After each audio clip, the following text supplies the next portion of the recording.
Merhaba değerli izleyenler. DEM Parti'nin 2 gün sürecek olan Uluslararası Barış ve Demokratik Toplum Konferansı 2. gününde devam ediyor. Elbette ki ilk oturum tamamlandı ve ilk oturumda önemli başlıkların da tartışıldığını ara ara bağlantılarımızda ifade ettik. Şimdi de o ilk oturumda yer alan önemli isimlerden bir tanesi şu an konuğumuz. Alman akademisyen Norman Piet bizimle birlikte.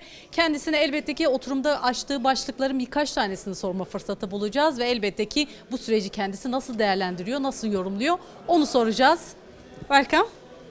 Tabii ki yardımcı olmasını istediğimiz Yağmur arkadaşımız da bizimle birlikte.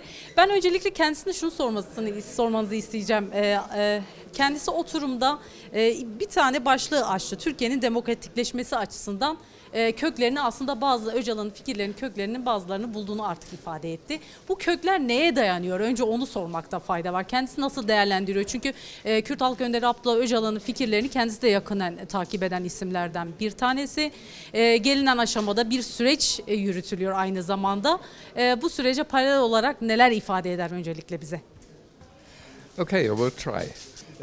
As you know, I had the opportunity and the honor to pay a visit to Öcalan in 1996 in Damascus.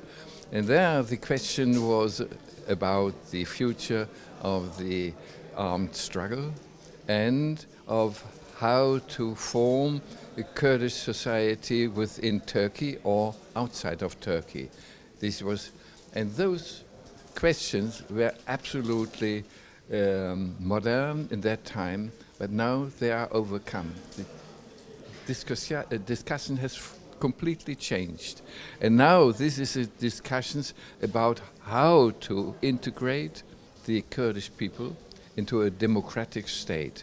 And that is the main proposal is, and the main argument that the nation state is not the future of a modern state because he's too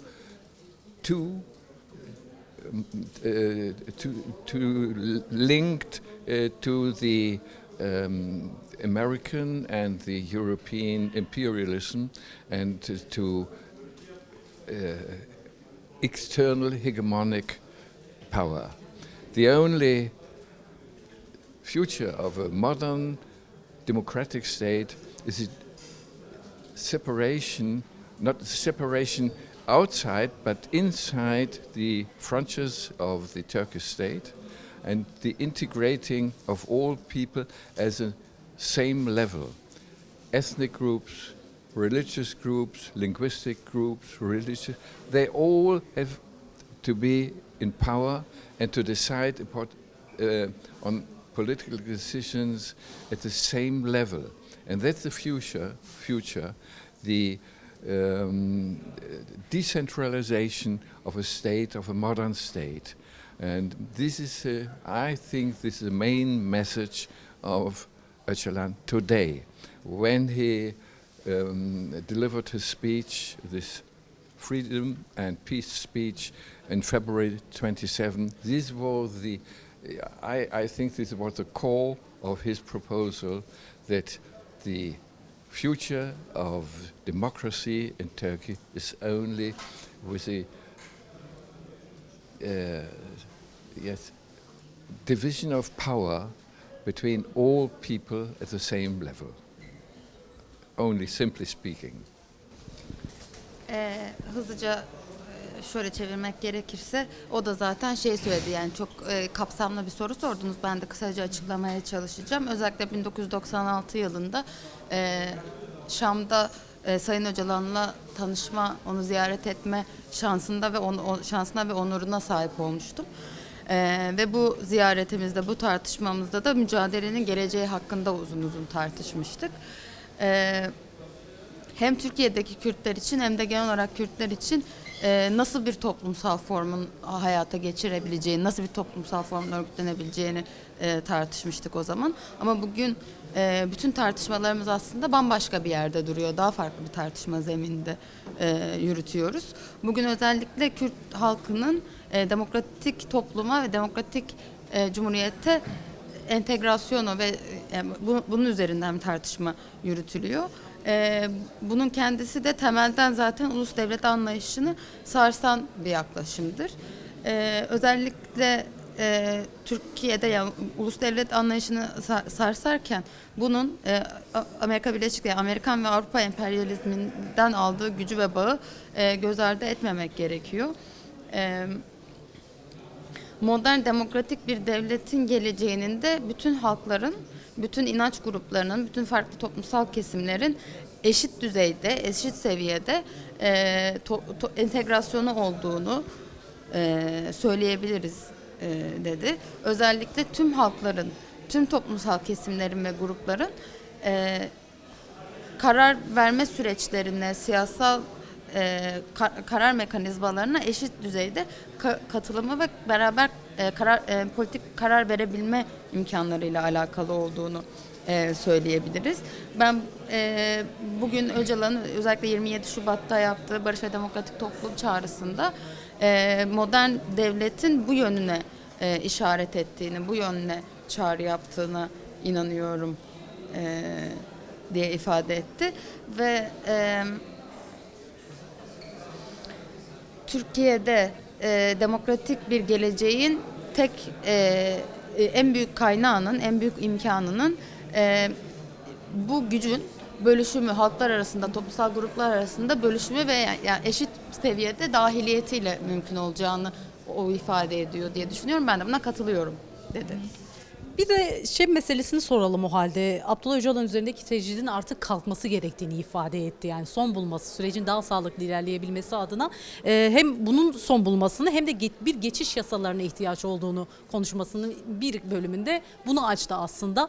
Ve tam da şunu ifade etti. En çok da ihtiyaç duyulan kısmı bu konferans düzenlenirken de biraz aslında buna atıfta yapılarak aslında bu konferans gerçekleştirildi.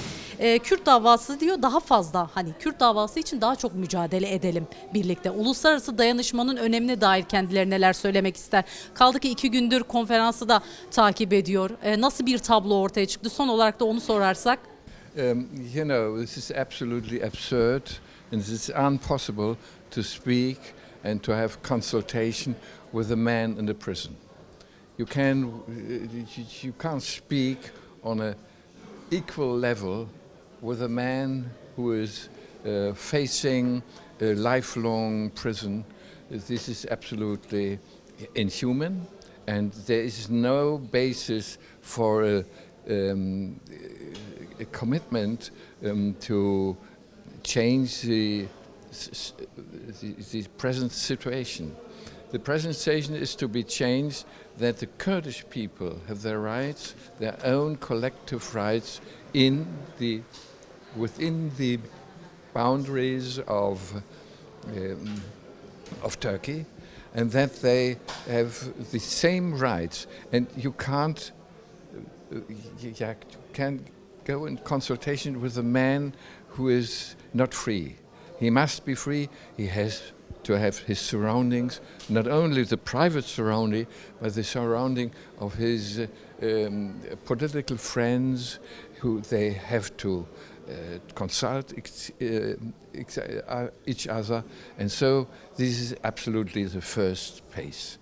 And then you can start to have really consultations, lead a deliberation of the future of a state. So the problem is that in these situations, the Turkish state has to change. The Turkish state, the Turkish government has to be open for new proposals for a democratic state. And this is a starting point for even for friendly governments outside, like in Europe or outside even in Arab world, to pressure the incumbent government to change. This is, I think this is a major task for our governments to take part in the democratization of Turkey. They don't have to give any advices, but they have to say, no, these situations is inhuman. You can't do, no, this is my Sorry. No, no, it's quiet. Okay. Öncelikle ne kadar yani bir kişiyle görüşülüp, konuşulup, danışılmasına rağmen bu kişinin ısrarla tutsak ediliyor olmasının ne kadar absürt olduğunu vurguladı. Yani bu şekilde bir eşit diyalog biçimi olamayacağı, bu temsiliyet düzeyinde bu tartışmalar yürütürken yaşam boyu hapis cezası bir yandan ortada olmasının insanlık dışı olduğu ve kabul edilemeyeceğini vurguladı. Özellikle de bunun hani bir politik okuması olarak da bunun devletin değişim konusunda ne kadar değişim meselesine ne kadar bağlılık gösterdiğine de bir gösterge olduğunu, bugün hani önüne koyacağı görevleri yerine getirmek isteyen bir tarafın böyle davranmamayacak olmasını da vurguladı. Kürt halkının özellikle Türkiye sınırları içerisinde kolektif haklarına sahip olması gerektiği bir noktada, bunların hani bir diyalog meselesi olduğu bir noktada Sayın Öcalan'ın özgür olması gerektiğini, sadece kendisinin değil kendi çevresinin birlikte çalıştığı arkadaşlarının da özgürlüğünün bu çalışmaların parçası olarak bir gereklilik olduğunu, bir temel bir mesele olduğunda bahsetti. Bu hayata geçtikten sonra ancak devletin durumuna dair önümüze bakabileceğimiz detaylı tartışmaların yapılabileceğini ifade etti. Bunun aynı zamanda devletin kendi durumunda bir değişiklik de yaratılmasının beklendiği, hükümetin bir demokratik anlamda kendini açtığı bir bunun beklendiği bir süreçte temel bir ihtiyaç olduğunu ifade etti. Aynı zamanda bunun yine bir yani insanlık dışı bir mesele olarak bütün dünya tarafından, işte diyor bizim kendi devletlerimiz, hükümetlerimiz tarafından da kabul edilmeyecek ve bunun hani insanlık dışı olduğunu ifade edilecek bir durum olduğunu söylenmesi gerektiğini. Bunun aynı zamanda Türkiye'yi de dünyada, işte Arap dünyasından tutun Avrupa'ya kadar yeni dostane ilişkilere ve ittifaklara açabileceğini, buna vesile olabileceğini vurgulamış oldu. Tekrar bunun insanlık dışı bir durum olduğunu da altını çizdi bitirirken. Varsa son olarak bir mesajı alabiliriz. Konferansa dair de olabilir, kendi fikirleri de olabilir. If we are about to end the interview and they want to hear if you have a message to give. In Syria, no, No, to him. about the to the Only people going to the people. Yeah, About the you know, conference or no. anything As I said in the presentation in the Congress, it's not our task to give advices to the Turkish people. The fight for independence within the boundaries of Turkey, this is the fight of the Turkish people. And we have to support their fight. They have to decide how to make it. We only can sometimes we have a commentary, but this is their task. Our task is the theater where we are on stage. This is Germany, for instance. This is my country, and there we have to put pressure on our government to support not only Erdogan, but the movement of the Kurdish people. And this, they have completely changed their own policy. And secondly, the PKK is since 1993 banned by our legislation. And this is a major fault. This is an absurd legislation. And we have to change these legislations in our state. This is our task, and we have to fight for abolishing these absurd legislations since over 30 years. And this is our task. So I think we can most support the struggle of the Kurdish people. This is my message. Öncelikle şeyi vurguladı. Ben konuşmamda da söylediğim gibi bugün Türkiye'ye, Kürt halkına hani bir tavsiyede bulunmak bizim yerimiz değil, bizim görevimiz de değil. Bu kavganın Kürt halkının kavgası olduğunu ve bizim de bunun yanında olmamız gerektiğini, sahiplenmemiz ve görerek anlamamız gerektiğini ifade ediyoruz dedi. Bizim görevimiz ise ben mesela bir Almanyalı biri olarak kendi hükümetimin süreci desteklemesini, sadece Erdoğan'ı desteklemesi değil, Kürt halkını desteklemesini, Kürt halkının eşit özgür yaşamını desteklemesini, özellikle de kendi hükümet politikalarını değiştirmesi konusunda baskı yapmalıyız. Yine konuşmamda bahsettiğim gibi dedi. Peki illegalize edildi, 30 yıldan fazla zamandır illegal örgüt olarak sayılıyor Almanya'da. Biz hem süreci destekleyen, barışı destekleyen hem de bu yasalara karşı mücadele vermek bizim görevimiz esasen demiş oldu. Ben de çok teşekkür ederim. Dear Norman, thank you so much for interview. Oh yeah, thank you so much. My pleasure. Yeah, I will tell you, even to you. Yeah. Sorry, I saw a camera team of the ZDF. ZDF, this is the second great TV channel in Germany. They were making some, but they made a great circle around me. They never approached me, because I'm the only who had the presentation in the conference, but yes, because this is a problem of isolation. Yes, I'm only a single, very feeble voice. It's not very large. In the lower strata of our society, there is a big sympathy for the Kurdish problem, and no sympathy with Erdogan. But you higher to go in the hierarchy of the state and the political scene, yeah, they are forced to stay to Erdogan. This is a strategy of the NATO. Şeyi belirtmek istiyorum dedi. Valla şimdi yanlış olmasın. ZDF. ZDF. This is a German, the main channel, TV channel. Almanya'nın en büyük televizyon kanalı. Mesela dedi onlar geldi dedi. Benim etrafımda böyle çember oldular ama benimle muhatap olmadılar. Bu da bir izolasyon, bir tecrit etme biçimi. Hani dışında şey yapma bırak. Bizimki benim çıkardığım ses tekil ve çok nasıl diyeyim? Tekil ve çok zayıf bir ses çıkarıyoruz biz. Ama şunu da unutmamak gerektiğini düşünüyorum. Alman toplumunda özellikle geniş yani tabanda halk kitlelerinde ciddi bir Kürt meselesine, Kürt halkının mücadelesine sempati var. Ama bir yandan da toplum hiyerarşisinde, devlet hiyerarşisinde yukarı gittikçe toplumda aslında Erdoğan'a hiçbir sahiplenme ya da sempati olmamasına rağmen devlet hiyerarşisine yukarı gittikçe Erdoğan'a yaklaşma ve ona bir sempati duyma gibi bir şey artıyor. Bunun da bir NATO projesi ve NATO politikası olduğunu vurgulamak istiyorum dedi. They don't want to hear my story.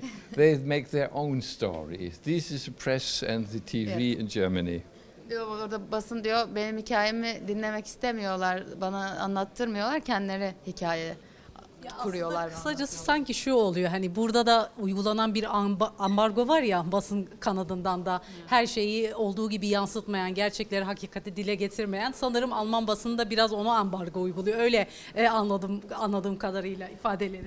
She says, I think I find it kind of a similar, familiar situation because there is an embargo in Turkish press, and I think she says you have an embargo upon you by the press in Germany. The situation of the press in the Western world, in the capitalist world, is very similar, in a bad condition.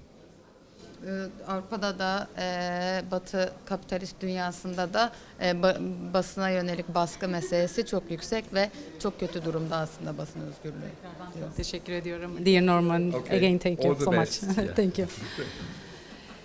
Evet değerli izleyenler, DEM Parti'nin gerçekleştirmiş olduğu Uluslararası Barış ve Demokratik Toplum Konferansı ikinci gününde önemli konuşmacıların konuşmalarıyla devam ediyor. Biz de az önce Alman akademisyen Norman Piet'i konuk aldık. Elbette kendisi 1996 yılında Kürt Halk Önderi Abdullah Öcalan'la görüşmüş bir isim, önemli bir isim aynı zamanda kendisi Alman olmasına rağmen bu düşüncelerini, fikirlerini, Öcalan'a yönelik fikirlerini serbest bir şekilde korkusuzca ifade eden isimlerden bir tanesiydi.